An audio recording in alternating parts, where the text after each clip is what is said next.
10 missing, 2 confirmed dead in flood near Abuja. 10 missing, 2 confirmed dead in flood near Abuja. Suleja flood. 2 people died and at least 10 are missing after floods swept across parts of Suleja, near Abuja weekend, the chairman of Suleja Local Government, Abdullahi Maje, said. Mr. Maje said 2 bodies were recovered from the affected area on Sunday. He said 100 houses were affected, while 8 houses were completely washed away after 10 hours of heavy rainfall. Witnesses had said that 8 members of a family were suspected to have died in the flood which affected Suleja and Tafa local government areas, both of Niger State.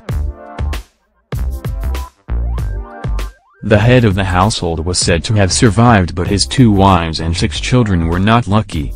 The New Agency of Nigeria, NAN, reports that many families were affected with household effects floating in the water.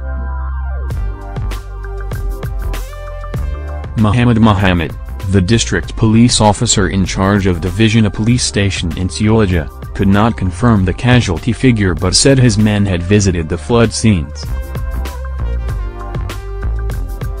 The flood affected many people who built their houses along the river bank. Many houses have been destroyed with unconfirmed number of deaths recorded.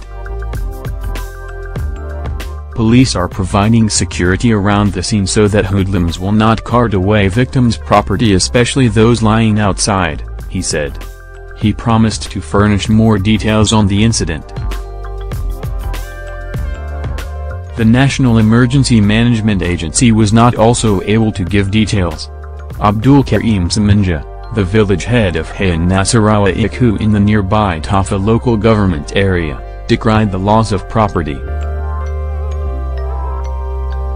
He said he was still awaiting a report from ward heads on the incident. At Suleja General Hospital, Musliu Muhammad, a 17-year-old boy, recovered from the flood and brought into the hospital by sympathizers, was placed on admission, NAN.